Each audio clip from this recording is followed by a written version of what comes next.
जय महाराष्ट्र। मी किरण राठोड। शेती मित्र मध्ये आपल्या सगळ्यांचं स्वागत आहे। पुढच्या 10 मिनिटात आपण घेणार आहोत शेती विषयक बातम्यांचा आढावा। मंगळवारी शेतकऱ्यांनी देशव्यापी संप करत बंद पुकारला। यामुळे राज्यात या बंदला संमिश्र प्रतिसाद मिळाला, परंतु याचा परिणाम राज्यातील विविध भागातील कृषी उत्पन्न बाजार समितीत दिसला।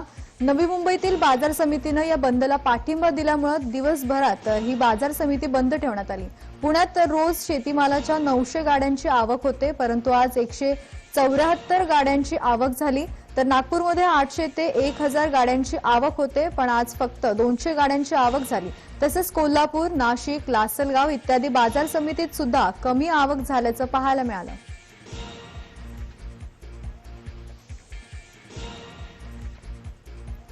शेतकऱ्यांनी पुकारलेल्या भारत बंदमध्ये नवी मुंबईतील एपीएमसी मार्केट सहभागी झालं होतं। एपीएमसी बाजारात मंगळवारी कडकडीत बंद ठेवण्यात आला।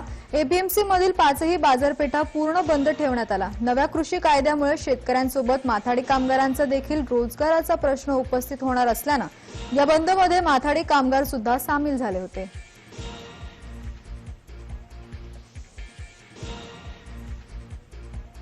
कृषी कायद्याविरोधात दिल्लीच्या सीमेवर सुरू असलेल्या शेतकरी आंदोलनाला आणि भारत बंदला महाराष्ट्र प्रदेश काँग्रेस पाठिंबा दिलेला आहे। महाराष्ट्र प्रदेश काँग्रेस कमिटीचे अध्यक्ष आणि महसूल मंत्री बाळासाहेब थोरात, ऊर्जा मंत्री नितीन राऊत, मुंबई काँग्रेस अध्यक्ष एकनाथ गायकवाड, प्रवक्ते सचिन सावंत आणि इतर काँग्रेस नेत्यांसह मुंबईतील रिगल सिनेमा जवळील माजी पंतप्रधान लालबहादूर शास्त्री यांच्या पुतळ्यासमोर धरणे आंदोलन करण्यात आलं। यावेळी सरकारचा निषेध करत कृषी कायदे रद्द करण्यात यावेत अशी घोषणाबाजी देखील करण्यात आली।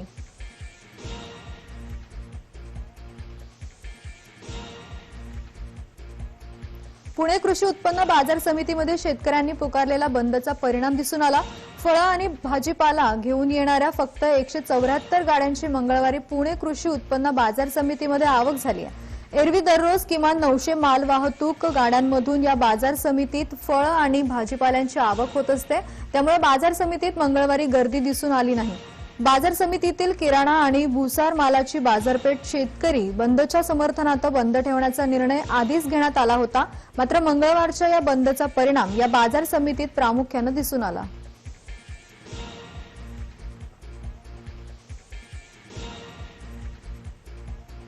केंद्राच्या विरोधात स्वाभिमानी शेतकरी संघटना आक्रमक झाल्याचं पाहायला मिळालं। संघटनेचे नेते रविकांत तुपकर यांनी कार्यकर्त्यांसह रेल्वे रोखली।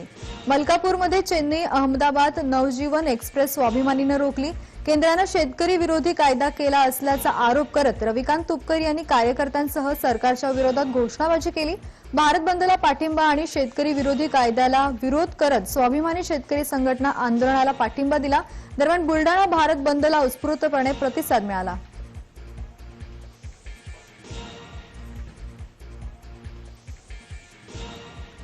मंगळवारी भारत बंदमुळे नाशिक जिल्ह्यातील सर्व बाजार समित्या बंद ठेवण्यात आल्या।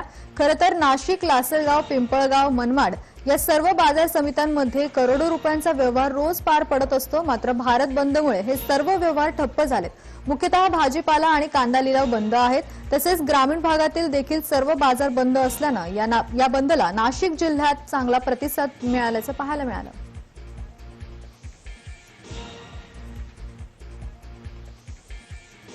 नाशिक जिल्ह्यात स्वाभिमानी शेतकरी संघटनेचे प्रदेशाध्यक्ष संदीप जगताप यांनी शेतकरी विरोधी कृषी कायद्याची होळी केली।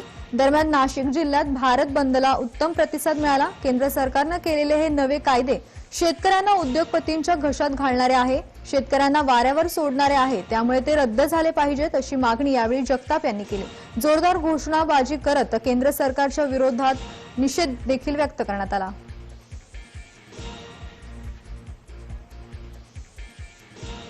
स्वाभिमानी शेतकरी संघटनेचे अध्यक्ष राजू शेट्टींनी कृषी विधेयकाची होळी केली आहे। राजू शेट्टींनी कृषी विधेयकाची होळी करत बंदमध्ये सहभाग नोंदवला। या बंदला राज्यभरातून मोठा पाठिंबा मिळत असल्याचं त्यांनी म्हटलंय। 12 दिवस झाले शेतकरी आंदोलन करत आहेत, परंतु सरकारला पाझर कधी फुटणार असा सवालही त्यांनी केलाय। दरम्यान हे कृषी कायदे शेतकऱ्यांच्या हिताचे नसून शेतकऱ्यांना देशधडीला लावणारे आहेत असं देखील राजू शेट्टी यांनी म्हटलंय।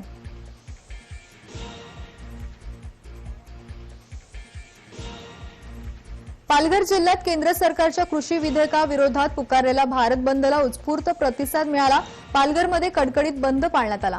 प्रमुख शहरांमधील बाजारपेठा देखील सकाळपासून बंद ठेवण्यात आल्या होत्या, परंतु नागरिकांची गैरसोय होऊ नये म्हणून बस सेवा सुरू ठेवण्यात आल्या होत्या.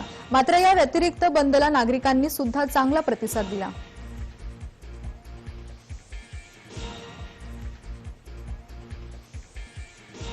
वाशिममध्ये भारत बंदला चांगला प्रतिसाद मिळाला. वाशिममधल्या सर्व बाजारपेठ बंद ठेवण्यात आल्या होत्या, मात्र शहरातील वाहतूक सेवा सुरळीत होती. कृषी कायद्याच्या विरोधात दिल्ली येथे सुरू असलेल्या शेतकऱ्यांच्या आंदोलनाला पाठिंबा देण्यासाठी मंगळवारी भारत बंदची हाक देण्यात आली होती. वाशिम जिल्ह्यात सुद्धा अनेक ठिकाणी सकाळपासून बाजारपेठा बंद ठेवण्यात आल्या होत्या.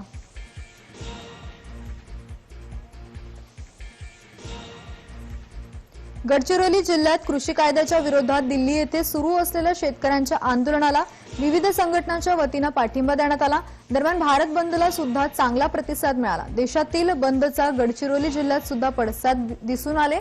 सकाळपासूनच बाजारपेठा, काही दुकाने बंद ठेवण्यात आली तर काही दुकाने सुरू होती, तर कार्यकर्ते रोडवरती उतरून आंदोलन करत होते. परंतु बंदला शेतकरी आणि संघटनांनी बंदला चांगला प्रतिसाद दिला.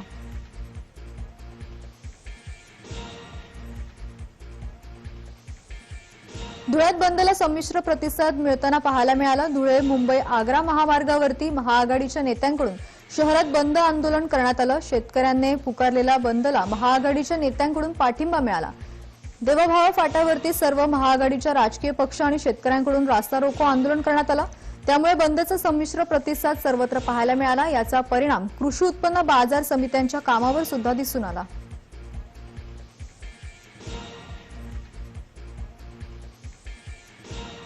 कृषी कायद्याच्या विरोधात दिल्ली येथे सुरू असलेल्या शेतकऱ्यांच्या आंदोलनाला पाठिंबा देण्यासाठी मंगळवारी भारत बंदची घोषणा करण्यात आली होती.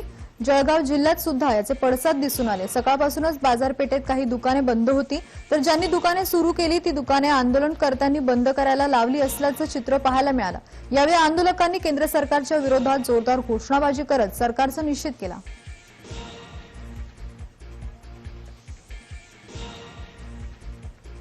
देशभरात ठेवण्यात आलेल्या भारत बंदला वसई विरार भागामध्ये सुद्धा चांगला प्रतिसाद मिळाला. महाविकास आघाडी सोबत देशव्यापी शेतकरी आंदोलनाच्या भारत बंदमध्ये बहुजन विकास आघाडीने सुद्धा जाहीर पाठिंबा दिला. बहुजन विकास आघाडीचा भारत बंदला पाठिंबा दिल्याने कार्यकर्ते आणि शेतकरी या बंदमध्ये सहभागी झाले होते. रिक्षा संघटनांचा देखील शेतकऱ्यांना पाठिंबा बघायला मिळाला. वसई विरार आणि नालासोपाऱ्यामध्ये दुकानं आणि बाजारपेठा बंद ठेवण्यात आल्या होत्या. शेतकऱ्यांसाठी नालासोपारामधील रिक्षा संघटना रस्त्यावरती उतरल्या होत्या, तर काही ठिकाणी वाहतूक व्यवस्था सुरळीत होती.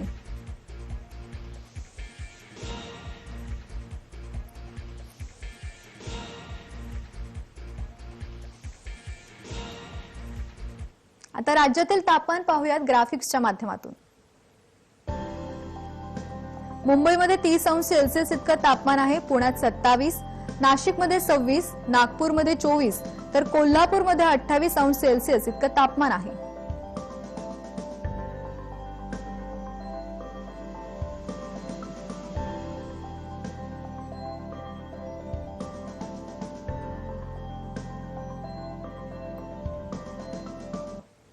इथे घेऊयात एक छोटासा ब्रेक, पण ब्रेक नंतर आपल्याला भेटायचंय जालंधर पाटील यांना. त्यामुळे कुठेही जाऊ नका, पाहत रहा जय महाराष्ट्र.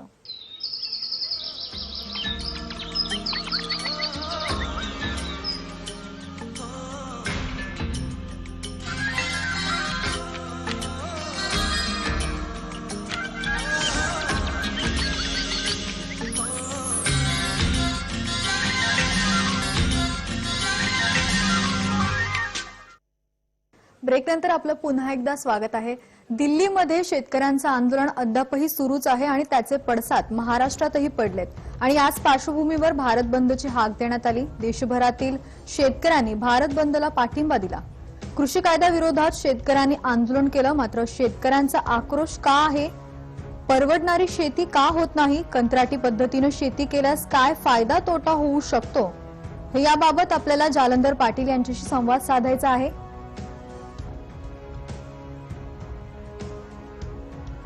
देशभरातील शेतकऱ्यांनी भारत बंदला पाठिंबा दिला.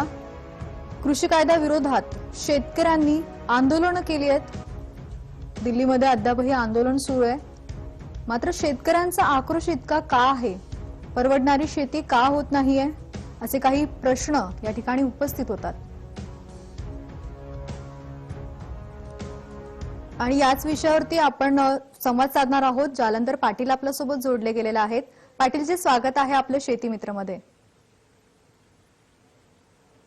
आभार.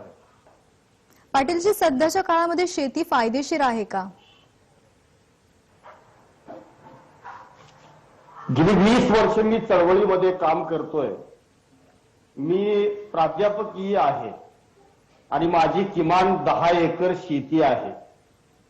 या 10 एकर शेतीमधील जेव्हा मी हिशेब पाहतो तेव्हा 10,000 रुपयाची नोकरी करणारा नोकरदार सुद्धा 10 एकर शेती करणाऱ्या शेतकऱ्यापेक्षा जास्त उत्पन्न मिळवतो. स्वातंत्र्यानंतरच्या 70 वर्षामध्ये या देशामध्ये ज्या 5 ते 5.5 लाख शेतकऱ्यांनी आत्महत्या का केल्या याचा अंतर्मुख होऊन विचार करायला सत्तेवरती आलेलं एकही सरकार तयार होत नाही. हे खरं तर या देशातल्या शेतकऱ्यांचं, शेतीप्रधान देशाचं दुर्दैव म्हणावं लागेल. जी, पण शेतकरी आत्महत्या मागचं नेमकं कारण काय आहे? राज्य सरकार त्यांच्या मागण्या मान्य का नाही करत? आम्ही गेली अनेक वर्ष शेतकरी जो शेतामध्ये धान्य पिकवतो त्याला आम्ही हमी भाव मागतो. हमी भावाचा मुद्दा गेली 20-21 वर्ष आम्ही ऐरणीवरती आणतोय, पण राज्यकर्ते तयार होत नाहीत. अगदी परवा सुद्धा मोदी सरकारनं जे 3 कायदे केले त्याच्यामध्ये सुद्धा हमी भावाला आम्ही कायदेशीर संरक्षण मागतो, पण ते संरक्षण हे द्यायला तयार नाहीत. शेतकऱ्याला बाजारपेठेवरती विसंबून राहिला हे सांगतायत आणि आम्ही ऐतिहासिक निर्णय घेतल्याची ही घोषणा करतायत. आमची अपेक्षा एवढीच आहे, आम्ही मुक्त अर्थव्यवस्थेला सामोरे जाऊ, पण किमान आधारभूत जी किंमत आहे त्या किमान आधारभूत किमतीला शासनानं बांधील राहावं. आम्ही मुक्तपणानं येणाऱ्या काळाला सामोरं जायला तयार आहोत, पण हमी भावाचा मुद्दा आणि त्या हमी भावाला कायदेशीर संरक्षण हे लोक द्यायला तयार नाहीत. आता बाजारपेठेमध्ये मला सांगा, भात असेल, मका असेल, ज्वारी असेल, आज जो काही हमी भाव दिला जातोय त्याच्यापेक्षा 500-1000 रुपयानं खाजगी व्यापारी शेतकऱ्याकडून त्याच्या शेतीमालाची लूट करतायत. त्याला कोणत्याही प्रकारची पावती देत नाहीत. घ्यायचं असेल तर द्यायचं असेल तर दे, नाहीतर मी तुझा माल घेत नाही अशी उलट तंबीची भाषा देत आहेत. 2 पोती, 4 पोती, 5 पोती गरजेसाठी विकणारे जे शेतकरी आहेत त्यांची मात्र गोची होते आणि 500-1000 रुपयाला त्याची क्विंटल पाठीमाग त्याची माती होते. जी, तुम्ही आता मगाशी उल्लेख केला हमी भावाचा, मात्र सरकार हमी भाव सरसकट का देत नाहीये शेतकऱ्यांना? का देत नाही? सरकारला या शेतकऱ्यांच्या घामाची लूट करायची आहे. सत्तेवरती येणारा प्रत्येक राज्यकर्ता अभिमानानं सांगतो की माझा बाप शेतकरी आहे. अरे, तुझा बाप जर शेतकरी असेल तर मग आम्हाला रस्त्यावरती का यावं लागतं? तुझ्या बापाला रस्त्यावरती का यावं लागतं? याचं उत्तर तो राज्यकर्ता देत नाही. या देशातली जर 70% जनता खेड्यामध्ये राहत असेल तर 70% जनतेचे लोकप्रतिनिधी विधानसभेमध्ये, संसदेमध्ये आहेत. मग मला सांगा, तरी सुद्धा हे लोक शेतकऱ्यांचा प्रश्न का सोडवत नाहीत? कारण यांना मताचं राजकारण करायचं आहे, मताच्या पोळ्या भाजायच्या आहेत. गोरगरिबांना जर काही द्यायचं असेल तर मग शेतकऱ्यांना लुटायचं आणि गोरगरिबांची तेवढ्या निवडणुकीच्या काळामध्ये रोजीरोटी चालवायची, असं हे सगळं षडयंत्र आहे. प्रगत राष्ट्रांच्या मध्ये डेब्ट डाईज विथ डेथ सारखे कायदे आहेत. जो आम्हाला जगवतोय ना त्याला जगवण्याची हमी इतरेतर वर्ग घेतो. या देशामध्ये मात्र जो जगवतोय ना तो आत्महत्या करतोय. हे विदारक वास्तव खरं तर या देशाचं आहे आणि ते विशेष करून कृषीप्रधान देशाचं आहे. मी अभ्यासू माणूस आहे. जगभरातला शेतकरी मला हमी भाव मिळत नाही किंवा मला शेतीमालाला योग्य भाव मिळत नाही म्हणून रस्त्यावरती आल्याची कुठं उदाहरणं तुम्ही पाहताय का? आज दिल्लीमध्ये लाखो शेतकरी ठाण मांडून बसलेले आहेत. असं जगभरामध्ये एखादं मला उदाहरण सांगा. जगामध्ये प्रगत राष्ट्रामध्ये, अप्रगत राष्ट्रामध्ये असं कुठेही उदाहरण नाही. मालावी सारखा आफ्रिकेतला एक अप्रगत देश आहे. तो अप्रगत देश सुद्धा डेब्ट डाईज विथ डेथ सारखे कायदे करतो. शेतकऱ्याच्या मृत्यू बरोबर त्याचं कर्ज संपतं. इथं मात्र शेतकऱ्याचं कर्ज त्याच्या नातवाला सुद्धा फेडावं लागतं आणि नसेल तर जप्ती आणली जाते. हे या देशाचं उजळ वास्तव आहे. जी, जी पाटीलजी, माझा पुढचा प्रश्न असा आहे, कंत्राटी संदर्भातला हा प्रश्न आहे. शेती कंत्राटी पद्धतीनं का केली जाते किंवा त्याला यश का येत नाही? हे बघा, कॉन्ट्रॅक्ट फार्मिंगचा परवा कायदा मोदी सरकारनं आणला. कॉन्ट्रॅक्ट फार्मिंगच्या बाबतीमध्ये आमचं असं मत आहे, आतापर्यंत डाळिंब शेतीच्या बाबतीमध्ये, नारळ शेतीच्या बाबतीमध्ये कॉन्ट्रॅक्ट फार्मिंगचे प्रयोग झाले. या महाराष्ट्रामध्ये आज सिंचनाखाली येणारी जी जमीन आहे ती 12 ते 18% दरम्यान आहे. म्हणजे राहणारी जी 78-80%, 82% जी जमीन आहे ती 82% जमीन, अर्थात त्याच्यावरती घर आहेत, दार आहेत, ही सगळी शेती सरकारकडेच आहे. मी फार म्हणत नाही, यातल्या 10% शेतीवरती तुम्ही कॉन्ट्रॅक्ट फार्मिंगचे प्रयोग यशस्वी करा. ज्या काही उद्योजकांना कॉन्ट्रॅक्ट फार्मिंगला पुढे यायचं असेल ते येऊ देत. सरकारनं आपली जमीन कॉन्ट्रॅक्ट फार्मिंगसाठी प्रायोगिक तत्वावरती द्यावी, ती त्यांनी यशस्वी करून दाखवावी. सरकारचं आव्हान आम्ही स्वीकारायला तयार आहोत. पण केवळ कॉन्ट्रॅक्ट फार्मिंगच्या नावाखाली उद्योजकताच्या हातामध्ये आमची शेती जर तुम्ही देणार असाल तर याला आम्ही कडाडून विरोध करू. हे आम्हाला मान्य नाही. खरं तर या देशामध्ये तुकड्याची शेती मोठ्या प्रमाणामध्ये झालेली आहे, याची आम्हाला जाणीव आहे. कोकणातली शेती तर तुकड्यामध्येच संपत चाललेली आहे. तिथं कॉन्ट्रॅक्ट फार्मिंगची गरज आहे. पण कॉन्ट्रॅक्ट फार्मिंगला आम्ही आमची शेती जर उद्योजकांच्या घशामध्ये घातली तर आम्ही काय करायचं मला सांगा. शेतीवरचा वर्ग जो बेरोजगार होणार आहे त्याची जबाबदारी कोण घेणार आहे? कॉन्ट्रॅक्ट फार्मिंगची शेती शासनानं आपल्या अखत्यारीमध्ये उद्योजकताला द्यावी. आम्ही त्याचं स्वागत करायला तयार आहोत. जी, पण सध्याच्या काळामध्ये शेती परवडणारी नाहीये. परवडणारी शेती कशी करावी या संदर्भात काय सांगाल? हे बघा, आम्ही या देशातली 70% जनता, मी असं म्हणतोय की खेड्यामध्ये राहते. ही सगळी शेतीवरती असणारी जनता आणि त्याच्यावरती काम करणारे जे शेतमजूर आहेत ते सगळे शेतमजूर या शेतीतून या देशाची गरज भागवतात. तुम्हाला शेती परवडायला पाहिजे आणि शेतीकडे वर्ग आकृष्ट व्हायला पाहिजे असं तुम्ही म्हणताय. शेती परवडत नाही म्हणून या देशातून रोज 2000 शेतकरी शेतीतून बाहेर पडतायत. आज शेतकऱ्याच्या पोराला मुलगी सुद्धा कुणी द्यायला तयार नाही. हे विदारक वास्तव आज खेडेगावामध्ये पाहायला मिळतंय. तुम्ही त्याला काहीतरी ऍश्युरिटी द्या, त्याला तुम्ही हमी द्या की अरे तू जर शेतामध्ये 10 क्विंटल जर धान उत्पादन केलं तर तुला या माध्यमातून एवढे पैसे मिळणार आहेत. ही कोणतीही स्थिती या देशामध्ये नाही. या देशामध्ये ज्वारीच्या बाबतीत तेच, कांदा उत्पादकाच्या बाबतीत तेच, कापूस उत्पादकाच्या बाबतीत तेच. एक ऊस पीक जर सोडलं तर कोणत्याही पिकाला कायदेशीर संरक्षण मिळत नाही. जसा MSPचा कायदा आहे, 14 दिवसाच्या आत जर साखर कारखानदारांनी शेतकऱ्याला जर ऊसाचं बिल नाही दिलं तर त्याची RRCची कारवाई होते. हे या देशामध्ये चित्र आहे. पण ही या बाबतीमध्ये मात्र शासन करते जागरूक होऊन गेल्या स्वातंत्र्यानंतरच्या 72 वर्षामध्ये शेतकऱ्याला हमी भाव द्यायला तयार नाहीत, शेतकऱ्याला कायदेशीर संरक्षण द्यायला तयार नाहीत. त्यामुळे या देशातली शेती आणि शेतीतून वर्ग भाग पडतो आहे. जी जी पाटील सर, तुम्ही जय महाराष्ट्राची बातचीत केली त्याबद्दल धन्यवाद. एकूणच शेतीविषयक हे अभ्यासक होते.